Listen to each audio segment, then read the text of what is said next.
Masturbation, pleasure, or prison? Let me ask you something real. How many times have you told yourself, this is the last time, only to end up right back in the same cycle? You feel relief in the moment, but afterward comes the guilt, the emptiness, the voice inside saying, I thought I was stronger than this. If that sounds like you, you're not alone. Millions of people fight this battle in silence every single day. And what looks like harmless pleasure can slowly become a prison, one that locks your mind, your energy, and even your future. But today I want to do more than just point out the problem. I want to walk you step by step through it to help you understand why it feels so powerful, what it's really costing you, and most importantly, how you can break free. So let's dive in. Before we talk about freedom, we need to understand the trap. Why do so many people get caught up in masturbation? I want to highlight three main reasons. 1. It's an escape. Life is stressful, pressure from work, school, relationships, even loneliness. For many, masturbation becomes a quick way to escape.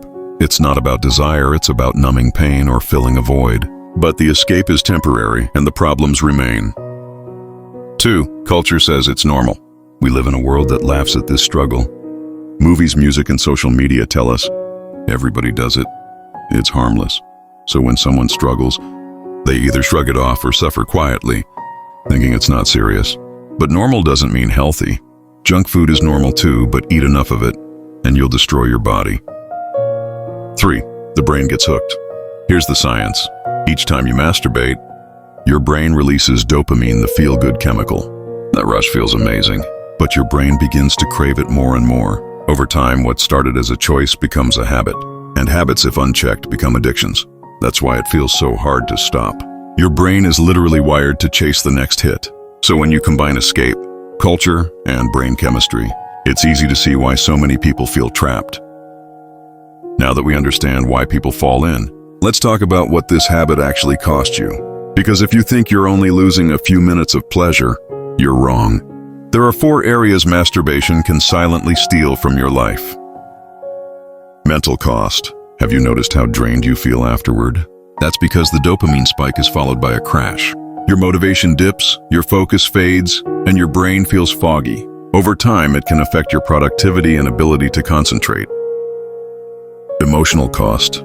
With every cycle, guilt creeps in. You promise yourself you'll stop, then break the promise. That disappointment eats at your self-esteem. And the secrecy? That builds shame, making you feel like you're living a double life. Relational cost. For many, masturbation is tied to pornography, and that warps expectations.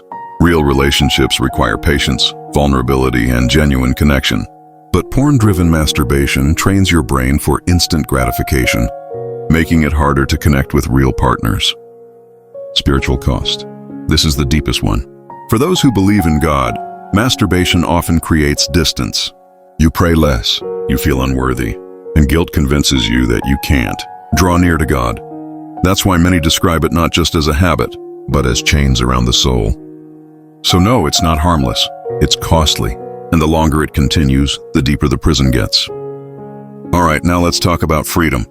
How do you break free from this cycle? I want to share 6 practical steps that have helped countless people, and if you commit to them, they can help you too. Step 1, be honest. The first step to freedom is admitting the truth.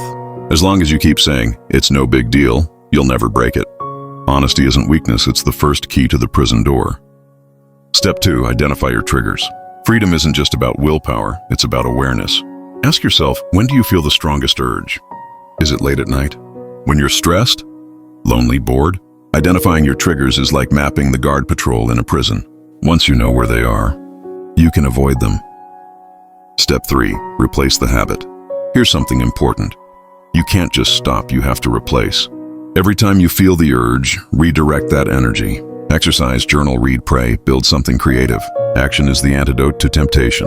If your hands are busy building your future, they won't be busy tearing it down. Step 4, change your environment. Don't set yourself up for failure.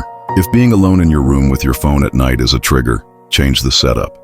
Block sites, move your workspace, change your routine. Freedom requires building walls of protection, not just hoping your willpower will hold. Step 5, find accountability. This is one of the most powerful tools. Tell a trusted friend, mentor, or even join an online accountability group. Why? Because silence is the oxygen of addiction. When you bring it to light, the chains begin to lose power.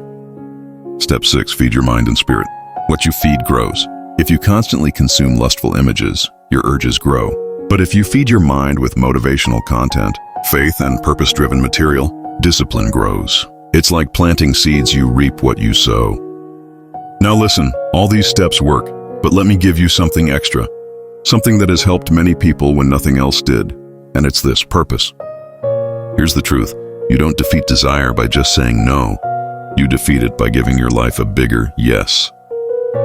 When you wake up with vision, when you have goals that excite you, when you're building something bigger than yourself, suddenly the urge doesn't feel as powerful. Why? Because purpose gives you fuel. Think about it. When you're deeply focused on building your dream, whether it's a business, a family, or a mission you don't have time to waste in cycles of guilt, purpose kills prison. So ask yourself, what's the bigger yes in my life? Because once you find it, you'll have the strength to keep fighting. So let me leave you with this. Breaking free isn't about perfection. It's about progress. You may slip, but that doesn't mean you're back in chains. It means you're still walking. Remember, you are not alone. Millions are fighting this battle, and many have won, and you can too. Because you weren't created to live in chains, you were created to live free, strong, and purposeful. If this message spoke to you, don't keep it to yourself. Share it with someone who might be fighting silently, and subscribe for more content like this, because every day you have a choice. Stay in the prison or walk toward freedom.